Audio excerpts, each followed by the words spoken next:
di buku ini menjelaskan bahwa kalau kita ingin mencapai sesuatu, ingin mencapai sesuatu, maka kita harus banyak ber, ber, berperasaan positif tentang hal itu, membayangkan hal itu.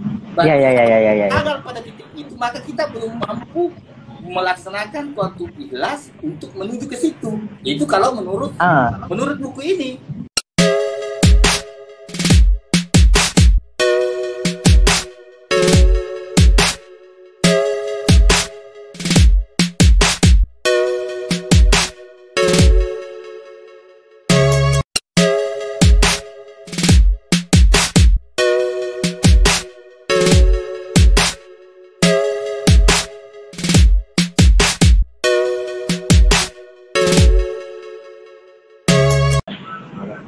Assalamualaikum Kak. Waalaikumsalam. Gimana kabar Kak? Alhamdulillah. Kalau boleh tahu Kak, sekarang lagi di mana? Ini lagi di rumah. Oh, di rumah Kak ya. Mungkin bisa di awal Kak menyapa para netizen yang saat ini bergabung atau melihat video kita kali ini Kak. Ya, assalamualaikum warahmatullahi wabarakatuh yang lagi nonton pada malam minggu kita di Air.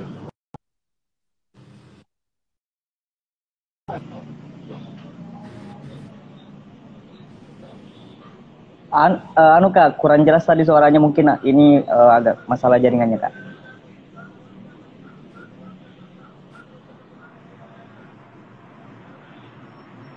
Assalamualaikum,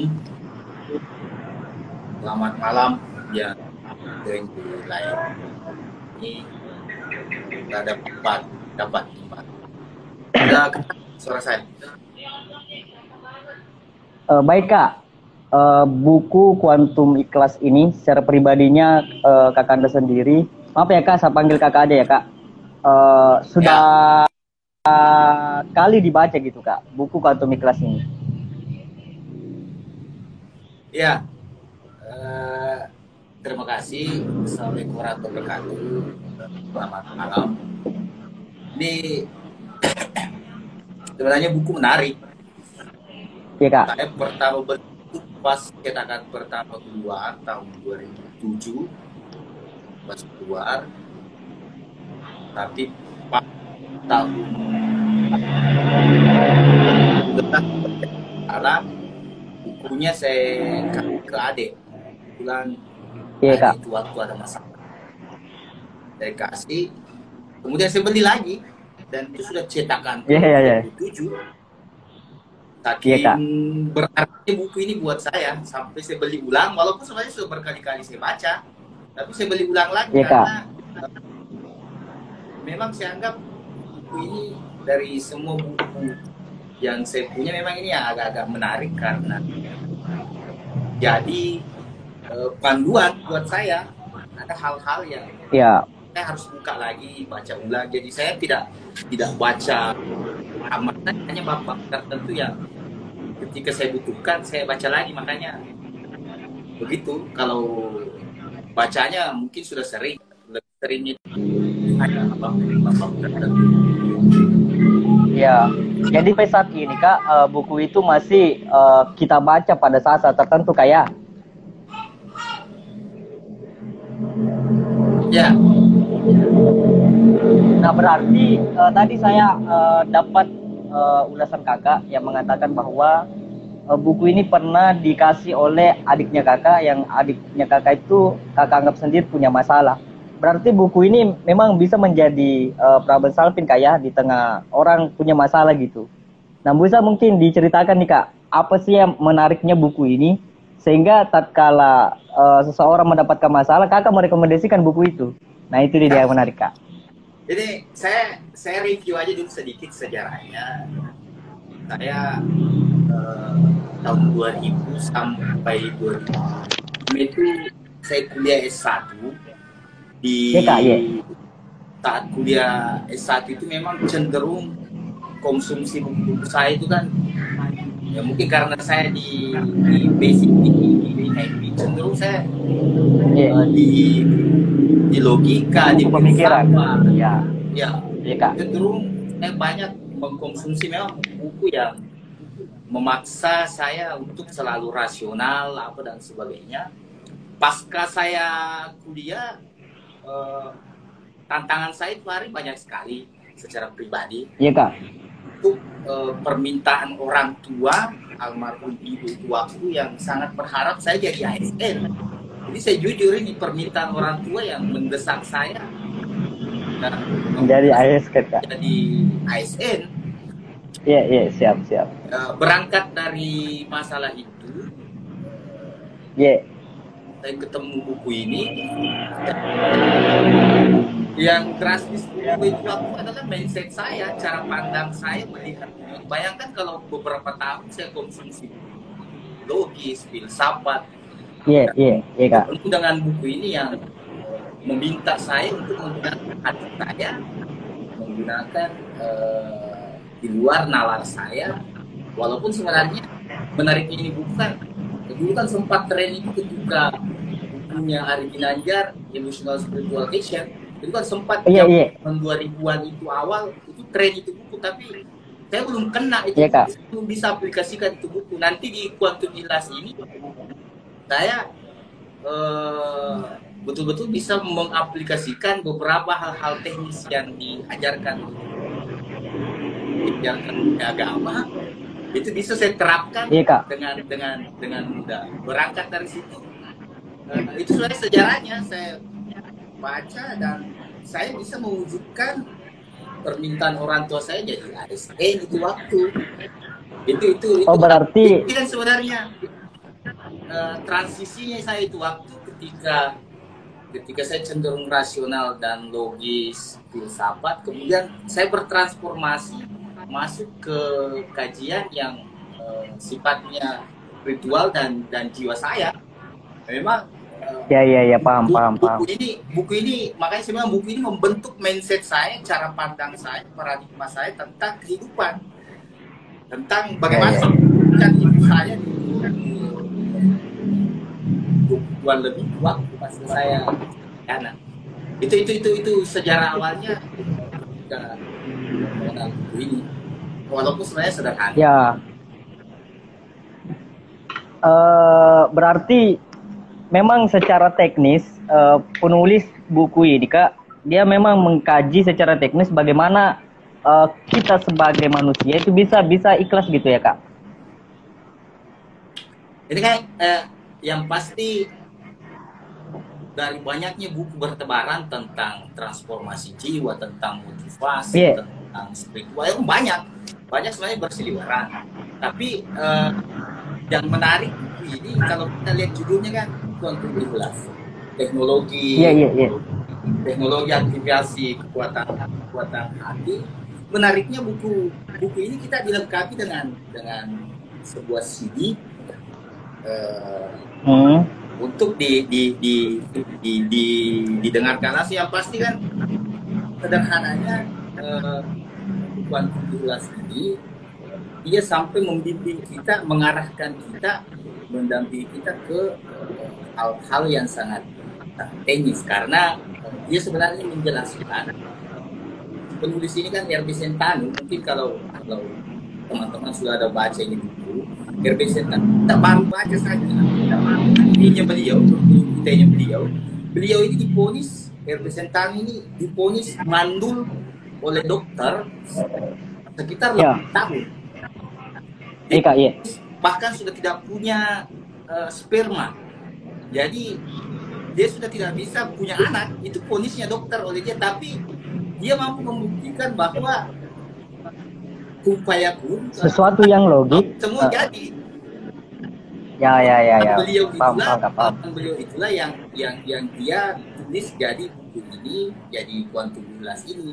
Jadi beliau punya pengalaman spiritual pribadi ketika diponis mandul oleh dokter, tapi dengan metode aktivasi hati ini, Quantum Healers ini yang dia laksanakan, dia mampu membuktikan bahwa upaya pun kalau Tuhan yang mau, biar manusia dengan dengan yang lain memponis tidak, tapi dia membuktikan itu baru kita ditanya beliau saja kita sudah luar biasa penulis. Iya. Dan itu hari saya semakin menarik membacanya, dan memang sederhananya bahwa manusia ini punya potensi sempurna, manusia ini punya fitrah kebahagiaan. Sisa bagaimana kita sebenarnya mengaktifasi potensi itu. Makanya Bang Sentanu melalui buku ini, dia sederhananya kalau di buku ini dia hanya menjelaskan bahwa manusia ini adalah makhluk yang sempurna, manusia ini makhluk yang sangat fitrah, sangat suci. Manusia ini seandainya adalah komputer, maka kita ini memiliki hardware dengan software. Hardware ini, ya kalau di komputer kan hardware itu fisiknya, kemudian software itu sistemnya, aplikasinya dan sebagainya. Seperti itulah juga manusia. Otak kita ini anggaplah itu adalah hardware-nya. Hardware ini dia harus berisi sistem aplikasi yang harus menjalankan. Makanya dia harus di-upgrade terus juga. Iya. Upgrade sistem aplikasi kita, hati yang dia maksud, otak kita ini yang harus selalu di-upgrade. Aplikasinya juga ya harus di-update juga. Nggak bisa nggak di-update. Hati ini harus selalu di-update.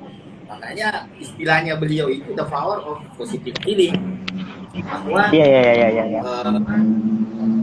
sampai di buku ini beliau mungkin di banyak sudah menjelaskan, tapi beliau memberikan penegasan, pengelaborasian yang sebenarnya sangat sederhana. Bagaimana dia menjelaskan hardware otak kita itu yang otak kiri, otak kanan dia jelaskan, kemudian bagaimana gelombang otak itu yang beta, alfa, theta.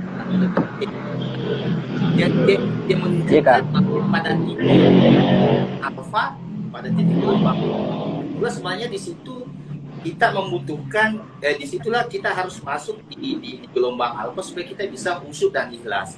Termasuk beliau jelaskan bahwa banyak orang hari ini yang tidak bisa mendefinisikan ikhlas. Selalu definisikan ikhlas itu ketika mereka sabar. Ini kan ciri-ciri umum. Ikhlas itu sabar. Ikhlas itu baik. Ikhlas itu suka berbuat baik. Dan banyak orang menganggap ketika kita pada posisi itu, sesungguhnya kita lemah.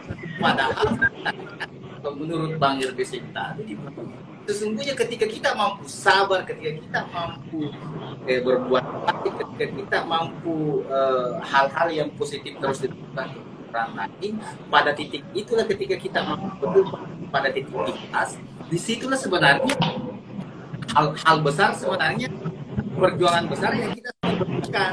Makanya pendefinisian ikhlas itu banyak orang yang keliru, salah menafsirkan. Kita ikhlas, ikhlas itu bukan pada ketika merelakan saja sesuatu, tidak. Tapi ada hal yang pasti ini lebih detail beliau jelaskan itu tentang ikhlas itu. Nah, ada yang menarik Kak, yang sempat saya baca-baca sekilas buku ini. Dia itu kuantum ikhlas ini dia padukan dengan kuantum fisika. Jadi di mana kuantum fisika itu dimulai dari benda, proton, elektron, kemudian sampai ke energi vibrasi kalau nggak salah Kak. Nah, kemudian dipadukan dengan ditransformasikan ke dalam kuantum ikhlas. Nah, mungkin bisa dijelaskan letak hubungan kedua itu Kak? Ya, beliau menjelaskan bagaimana benda yang terlihat ini kan, itu kan secara ilmiah dijelaskan bahwa sebenarnya semua benda ini kan semakin dipecah, maka wujudnya itu dalam bentuk atom, semakin kecil. Tidak ada yang tidak terlihat.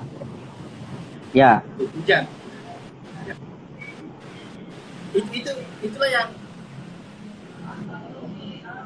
Itulah yang beliau jelaskan di buku ini, bahwa sebenarnya semua benda-benda di muka bumi ini kan berwujud, tapi ketika itu dipecah menjadi atom, atau kalau bahas Al-Quran biji sarah yang kelihatan, yang paling kecil, itulah yang dia sandingkan dengan kondisi hardware dengan tubuh software manusia kita, bahwa yang kelihatan itu fisik kita, otak kita dan sebagainya. Kemudian turunannya itu ada perasaan dan itu mewujud menjadi tindakan, menjadi kebiasaan, menjadi karakter, menjadi nasib. Itulah yang beliau gambarkan. Ada di manusia itu yang tidak kelihatan dan itu yang punya kekuatan besar. Yang tidak kelihatan perasaan kita dan pikiran kita yang dikontrol kita dan kita punya hati. Itu kan kekuatan terbesar. Mekanika kuantum yang beliau jelaskan bahwa sebenarnya yang kelihatan itu dalam wujud materi, tapi ketika itu dipecah, maka ada non materi yang tidak kelihatan yang punya pengaruh lebih besar. Itulah yang dia sandingkan dengan hati yang mengontrol hati kita, bahwa itu yang paling dominan mengontrol kita, yang tidak kelihatan akan sampai dia menyebarkan baik dalam bentuk alam sadar dengan bawah sadar itu, teman-teman konsep tidak dikontrol oleh alam bawah sadar kita. Yang konsep ini dikontrol oleh kita yang sadar, itu yang biasanya harusnya potensi alam bawah sadar.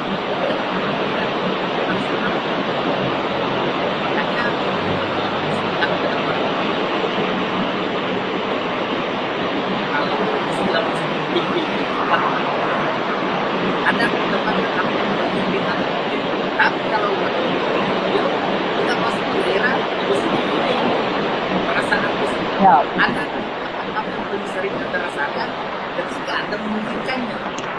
Jadi dia tidak suka kita kita bawa perasaan kita membayangkan hal positif itu. Itu kan praktekkan dulu, kita mungkin PNS. Biasanya waktu selesai baca buku ini karena orang tua ingin sekali saya jadi PNS, jadi saya sudah bayangkan kalau saya PNS, jadi pakaianku, saya mau bertugas di cara kerjaku, saya sudah bayangkan langsung pesantren itu, saya sudah bayangkan semua, dan itu hanya 2 tahun bedanya. Nah, ini yang menarik, Kak. Keinginan bukan PNS, tapi keinginan orang tua yang memaksakan kita harus melalui. Halo Kak. Halo. Ya. Ini yang menarik, Kak. Pada saat itu harapan orang tua menginginkan Kakanda ini harus jadi PNS, sedangkan keinginan sendiri, cita-cita sendiri bertolak belakang dari hal itu.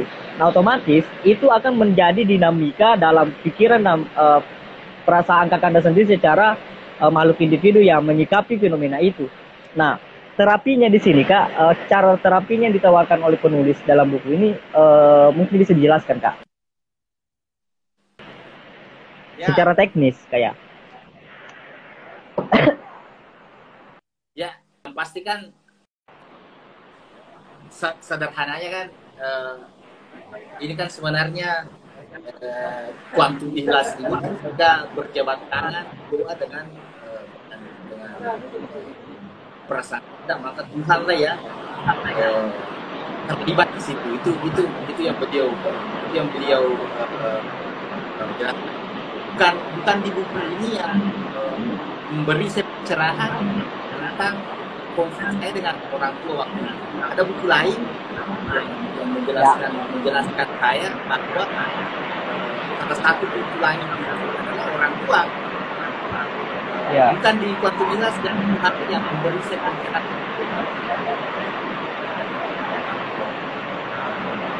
Yang pasti kan dulu dengan aku ini mengarahkan lebih fokus, lebih ikhlas, lebih serius. Ketika menghadapi konflik dengan orang itu ada 20%. memberi pencerahan. Buku tentang kewajiban dan spiritual. Bukan, ini perpustakaan bukunya jadi menarik untuk dibaca.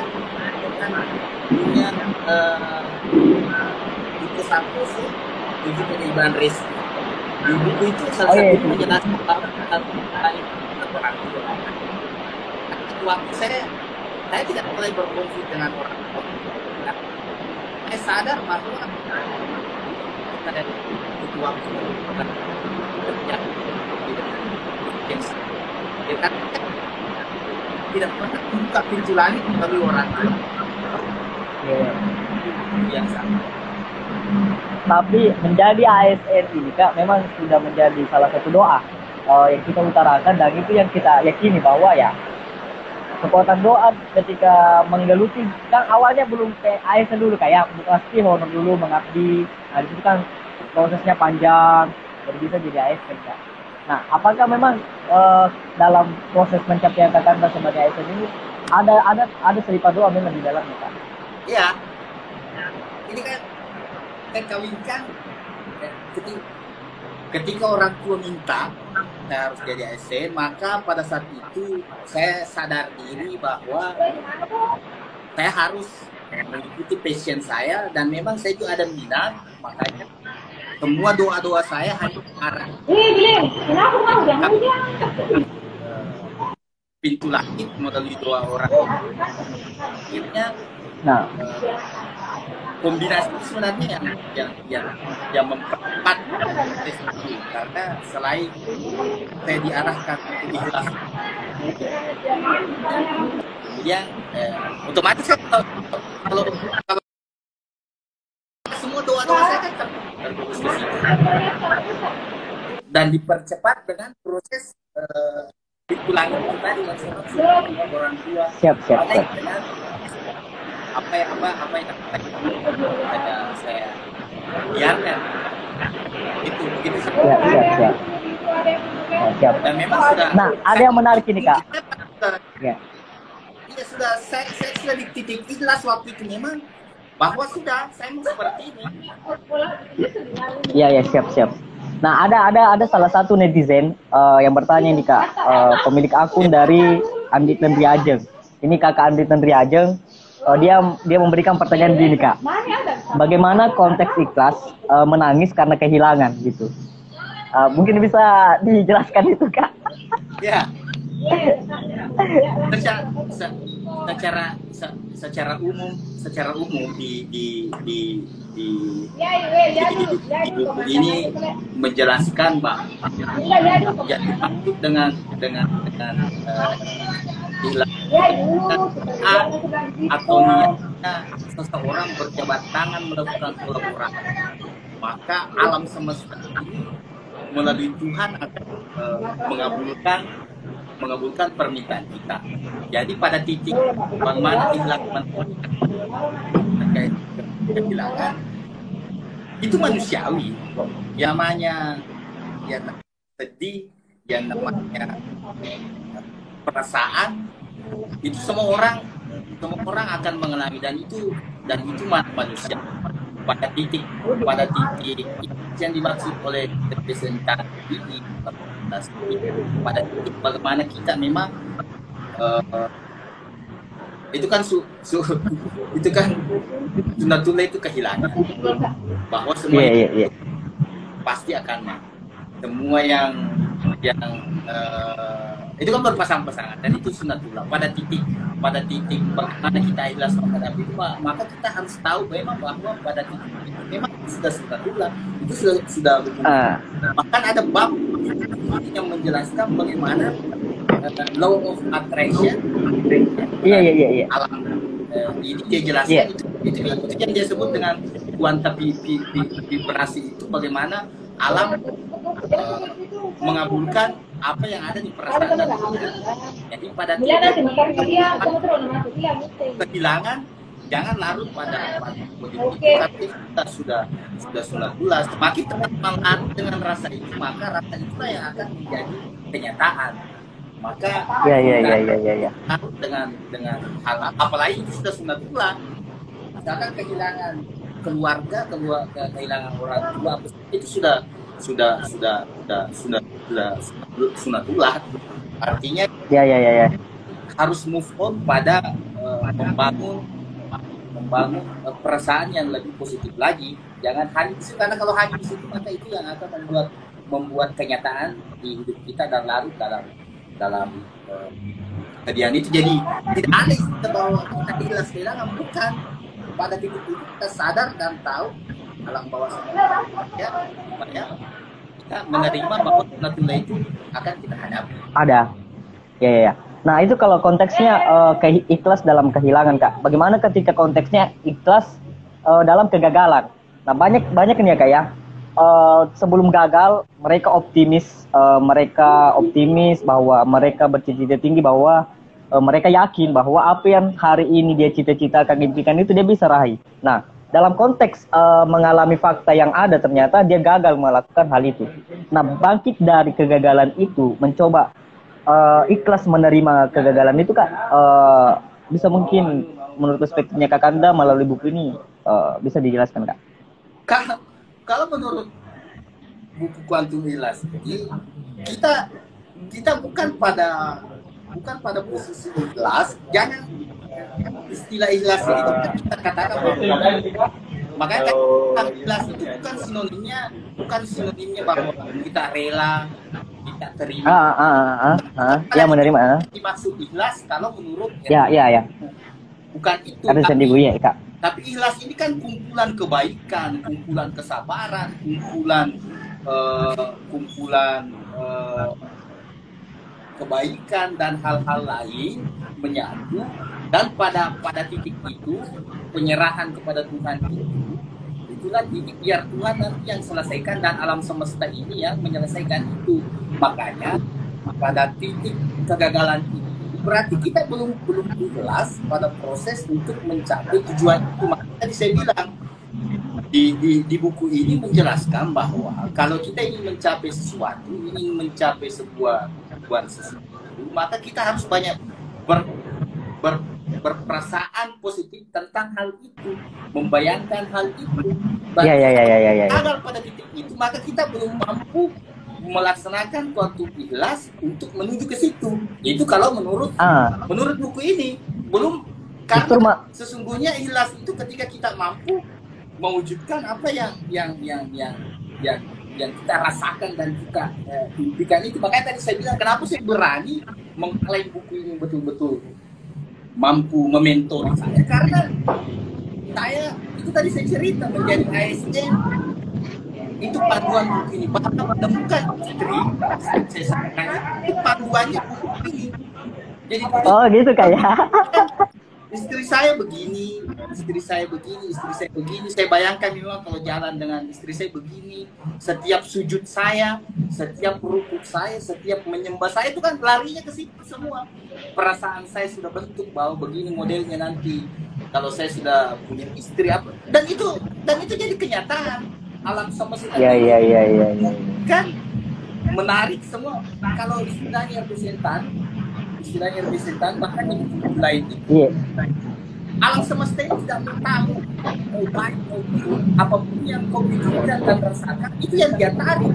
Itu ya, dia tidak mau baik untuk kau atau tidak baik untuk kau, tapi ketika kau terlalu sering memikirkan dan merasakan itu, maka itu yang makanya ada beberapa contoh yang RBC Tano kasih itu kita, bahwa biasa ada orang itu pagi-pagi orang mau kerja tak butuh kakinya, misalkan langsung bilang aduh sial saya ini hari. Kalau dipikiran hari sial pagi-pagi, maka kau sial sampai sore. Sial sampai Kau sudah membentuk perasaan dengan pikiranmu sial satu hari, maka sial terus begitu satu hari. Makanya itu kita kembalikan betul supaya kita bisa mampu mengaktifasi kejelasan kita. Itu contoh konkret yang beliau kasih. Saya tidak mampu, mampu, akhirnya itu yang kejadian. Alam semesta menjadi kenyataan. Alam semesta ini bekerja sesuai dengan permintaan kita. Dia tidak mau tahu. Di situ mungkin di the law of vibration kayak kekuatan energi di dalam manusia yang menarik energi alam gitu. Itulah yang dia berikan contoh. Bang Irfan, Iya Kak. contoh bahwa di luar konteks ini yang tidak kelihatan di luar perasaan kita dengan bagaimana perasaan kita yang ini menarik ada di muka bumi ini. Nah, kalau secara ilmiah kan dan secara dalam jelas sekali itu ketika niat dan doa dikabulkan oleh Tuhan. Bahkan selalu ada ayat, ada hadis yang menunjukkan kita bahwa ini kekerasan Islamnya yang belum pernah kita jabarkan dengan baik. Dia menghubungkan dengan konsep kitab suci Al-Quran kayak. Iya, bahkan setiap bab-bab ini ada ayat dengan hadis yang dia tunjukkan bagaimana Islam itu sudah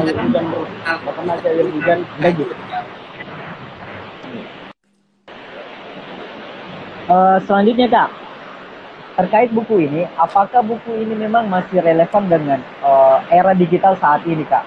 Era digital yang kita kenal era aneka-ragaman informasi yang masuk dalam benak pikiran kita. Nah, menurut Kak Anda, buku ini apakah masih relevan dengan konteks saat ini ataukah justru sangat dibutuhkan dalam konteks saat ini?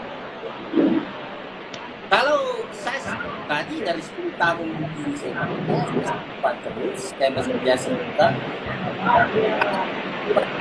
Yang ini bahkan tidak lekang aman, bahkan teknologi hari ini semakin cocok bagaimana mencapai keikhlasan dengan menganalogikan teknologi hari ini, bagaimana mempercepat kita ikhlas dengan metode teknologi ini kan begitu. Sampai ada CD yang dia kasih bagaimana kita sering-sering masuk ke gelombang otak alam bawah sadar. Ada song yang paling kita dengar. Ya. Itu yang dia maksud mengupgrade perasaan kita. Ya. Kita tidak pernah lagi. Ada kita orang terbiasa.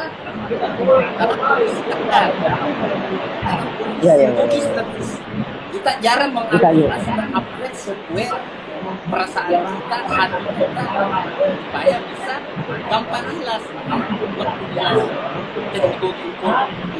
Kita yang presentan itu teknologi ikhlas. Bagaimana cepat ikhlas dengan metode teknologi. Makanya saya bilang kalau kondisi sekarang, iya gampang dipahami dengan kondisi teknologi hari. Dengan banyak informasi keluar, ya memang semakin baik juga.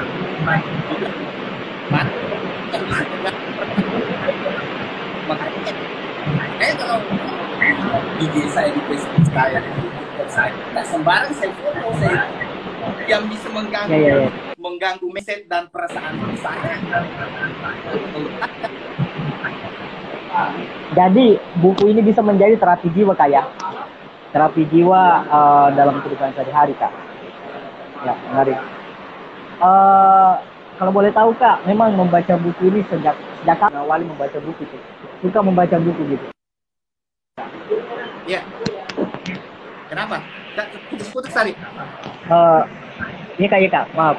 Sejak kapan mulai menyukai membaca buku Kak? Iya. Saya mungkin sejak masa-masa. Saya memang memang sering paparkan saya, kondisikan saya untuk kita baca. Tapi nanti pun ketika saya kuliah dan di organisasi baru suka membaca. Tapi cara membaca enggak. Orang yang harus tamat kan enggak. Saya kebiasaan saya. Karena saya anggap memang investasi. Jadi saya hampir kalau ke mall itu wajib lah beli buku satu. Walaupun saya tidak butuh. Walaupun buku saya tidak butuh, saya beli. Walaupun saya tidak baca dan tidak tamatkan. Jadi ini hanya membangun kebiasaan saya. Kalau ada tema yang menarik, beda kalau memang tema yang menarik dan saya butuhkan. Biasanya saya tamatkan. Apa kalau saya hanya butuh bab-bab tertentu, hanya bab itu saya baca, karena terkadang kita tidak pernah baca di beberapa tempat, tapi di beberapa buku. Apalagi misalnya kalau saya ikut pelatihan atau ada acara saya ikuti, kemudian narasumber menyebut buku, kalau saya penasaran saya cari. Bahkan terakhir saudara, kebiasaan saya sekarang itu kan artinya kalau ada orang yang saya suka, saya idolakan, nah saya mau belajar sama dia, maka saya cari bukunya, karena itu sangat mentor. Saya kalau tidak bisa belajar di orangnya, maka saya lewat bukunya. Jelasnya kalau bukunya kita tiap hari, tiap detik bisa dimentori oleh dia. Beberapa buku yang saya koleksi memang hampir itu dianggap mentor saya, orangnya langsung yang mentor saya. Itu cara saya membiasakan diri saya sampai bukan membaca, walaupun kayak membaca saya tidak seperti orang yang baru. Kita era digitalisasi hari ini Kak, yang mana juga banyak beberapa orang yang memang pegiat literasi itu lebih cenderung membaca di HP dibanding membaca buku secara fisik. Nah, menurut Kak Anda sendiri itu melihat adanya fenomena yang hari ini terjadi seperti itu gimana Kak? Tesa itu pernah muncul ketika merajalela melalui PDF. Dan karena terbukti bahwa masih lebih menarik buku yang dalam bentuk fisik cetakannya, karena efek gadget di HP dengan tablet itu kan cahaya biru itu kita tidak nyaman membacanya, membaca buku. Dan terang pribadi lebih dibanding kecuali biasa PDF dia template saya baru dibaca ya. Iya, makanya desa itu pernah itu kan bahwa akan hilang ini orang masih orang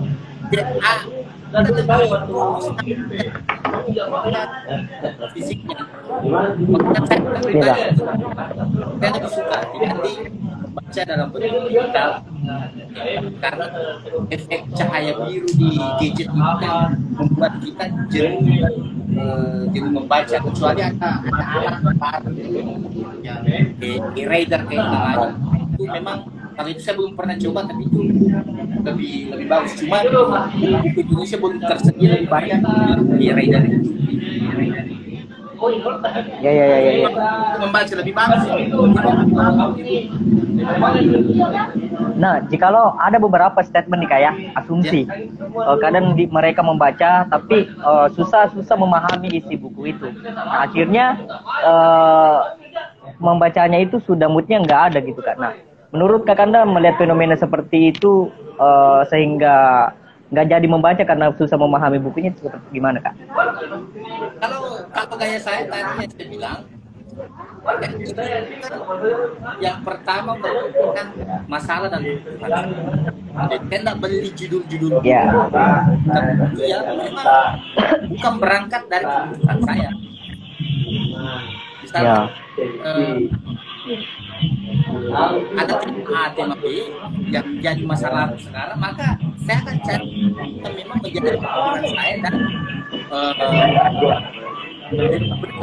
jadi saya tidak sembarang tiba-tiba memang saya sesuai dengan saya itu yang pertama, karena kalau bukan jadi kebutuhan memang pasti kita tidak yang pertama minat kita akan rendah kalau jadi kebutuhan kita. Kemudian yang kedua, gaya baca saya itu hanya mencari bab yang memang saya butuhkan. Kalau saya sudah baca sudah, saya bukan tipe yang seperti tadi yang harus tahan. Ada aturan yang kuat.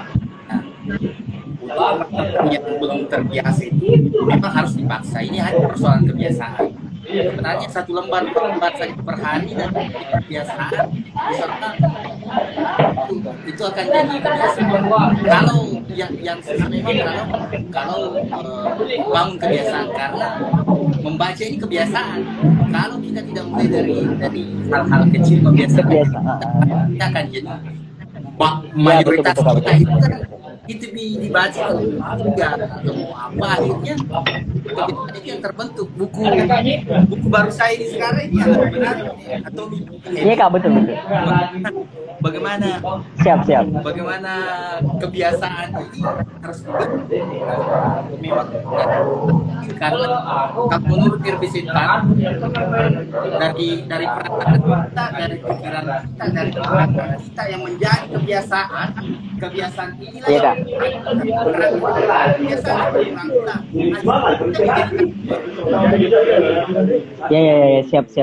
Kalau Anda suka bangun pagi jam 10 itu jadi kebiasaan, ya tunggu saja nasibmu, ya nasib seperti itu. Bagaimana nasib bangun sampai orang tua dulu siap. memberi kita motivasi. Kalau kau terlambat bangun, kau kehilangan rezeki kan gitu loh. Sebenarnya kalau tadi menjelaskan seperti itu. Nasib kita ditentukan itu ada perasaan kita menjadi pikiran kita, tindakan kita, kebiasaan kita menjadi karakter, akhirnya jadi nasib kita. Ya. Makanya dimulai dari dan positif thinking kayak pembenahan pikiran dan pembenahan perasaan yang harus dimulai, dan itulah yang akan nanti memicu kebiasaan-kebiasaan kita kayak. Nah, terkait buku Quantum Ikhlas ini, recommended-nya untuk kalangan siapa sih sebenarnya, Kak? Kalau menurut Kak Anda sendiri. Misalnya nih, ada mungkin beberapa orang yang lihat video ini yang mungkin merasa patah hati, apakah itu recommended bagi mereka? Ataukah yang saat ini punya hajat yang belum tercapai, apakah itu recommended bagi mereka? Ya, mungkin bisa, Kak. Ya, karena buku ini temanya tentang emas, makanya kalangan semuanya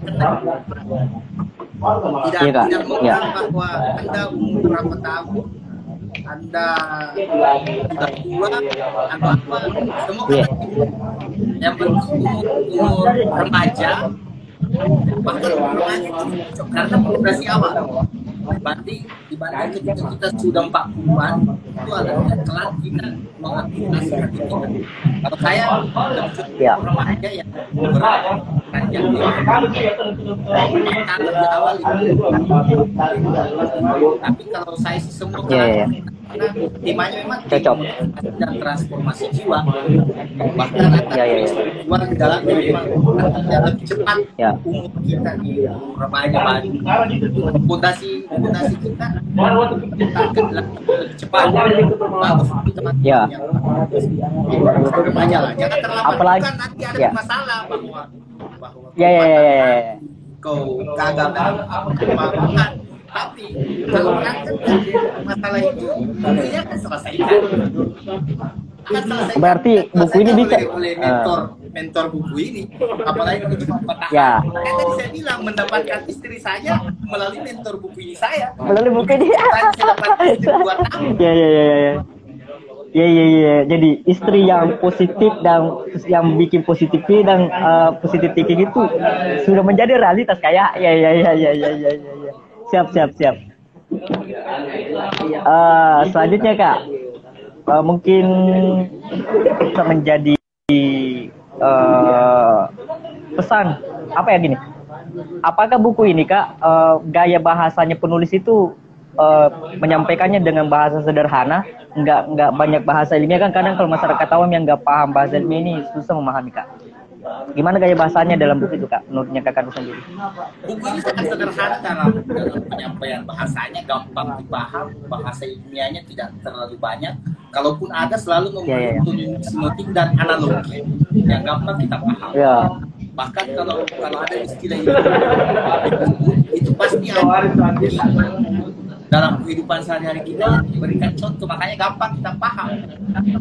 Gampang. Seperti tadi yang saya kasih contoh itu bahwa Irbisintan memberi contoh kita kalau ada orang pagi-pagi merasa sial, kemudian sampai sore sial terus, karena dari awal dia kasih contoh kita dalam kehidupan yang sederhana kita katakan. Kemudian dia bukan dalam bentuk buku yang sangat ilmiah, sederhana. pengalaman itu beliau cerita langsung ke Mas Iwan biasa dia jelaskan dalam hal yang sederhana dalam harian kita, jadi enak kita paham, makanya tipis itu modelnya, dia tidak terlalu seperti ukuran buku biasa. Iya. Cocok. Ya sederhana dengan gambar-gambar yang mudah dipahami, dengan nasi yang dia kasih kita supaya musiknya terdengar dari sore. Bagaimana mengaktifkan gelombang otak kita ini ke potensi, bagaimana kita bisa khusyuk dengan ikhlas.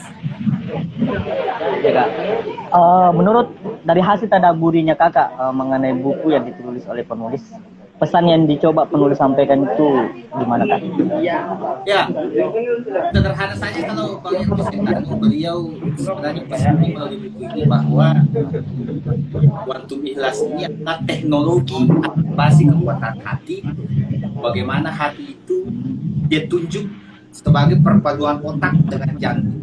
Dengan istilah tadi yang saya bilang teknologi ikhlas. Jadi ikhlas ini dia teknologikan. Sebenarnya pesan yang beliau sampaikan bahwa ketika semua manusia memiliki potensi dari Tuhan dengan upaya dengan ikhlas, dengan percepatan ikhlas melalui kuantum ini, maka tujuan hidup kita ini yang selalu disebut di setiap sholat kita, bahagia dunia dan akhirat, diwujudkan melalui percepatan kuantum ikhlas dengan teknis the power of positive feeling. Bagaimana perasaan yang selalu positif, karena ketika kita ikhlas, saat itulah doa kita berjabat tangan melalui kolaborasi dengan energi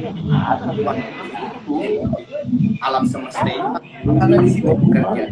Jadi itu sebenarnya pesan yang pesan RT Sentan mau sampaikan, bahwa tidak ada yang tidak bisa, karena kita ini sama-sama punya potensi dari Tuhan. Sisa bagaimana kita mempercepat melalui kuantum relasi supaya kita bisa ikhlas, sehingga semua gampang kita kabulkan. Selalu diambil contoh dirinya itu, bahwa 8 tahun di provinsi Manado, tapi dengan upaya dengan kuantum ikhlas, dia buktikan bahwa ternyata tidak ada yang tidak bisa kalau kita memang masuk ikhlas, kemudian meminta sama Tuhan.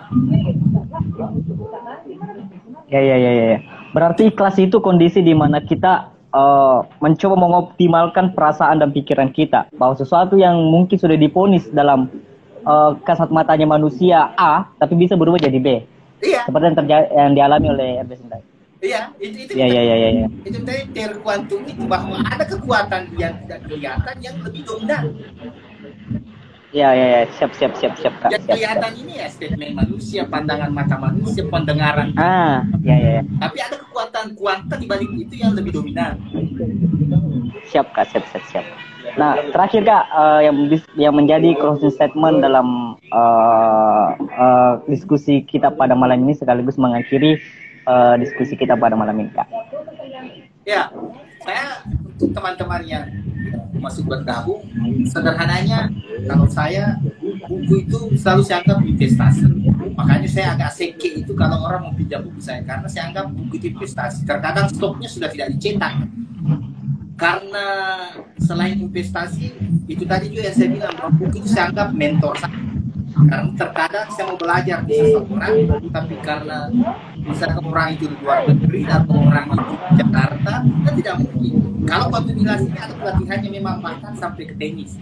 Tapi saya menganggap membaca bukunya saja, beliau langsung mentori saya. Selalu saya bilang itu, bahwa kalau tidak bisa belajar di orangnya, atau belajar itu saja sebenarnya pesan saya. Kalau tidak bisa belajar di orangnya, makanya baca bukunya.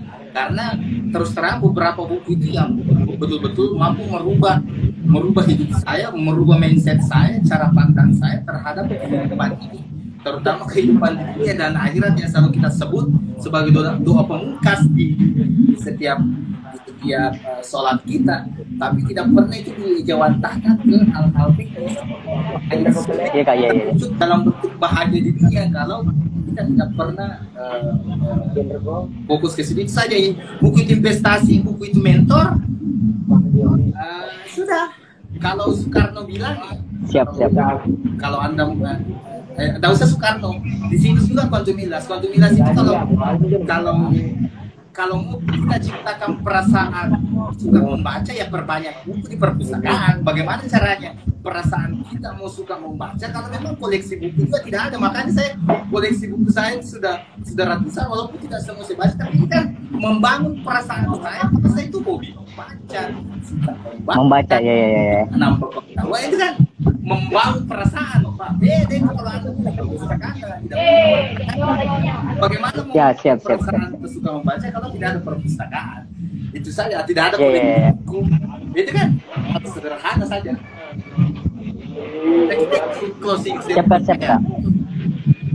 Siap. Terima kasih Kak atas waktu dan kesempatannya pada malam ini. Di lain waktu kita akan collab lagi Kak, tentunya program-program yang lainnya. Terima kasih Kak. Terima kasih Kak. Iya Kak. Kita kasih keluar misalnya di situ Kak.